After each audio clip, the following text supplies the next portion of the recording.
ময়মনসিংহে বাড়ি তো আমার, ওরে বলি যে সবারে,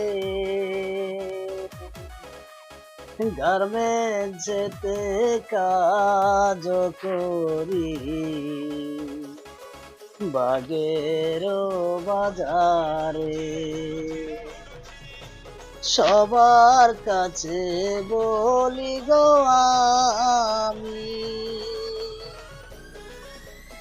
আমি গার্মেন্টসে কাজ করি।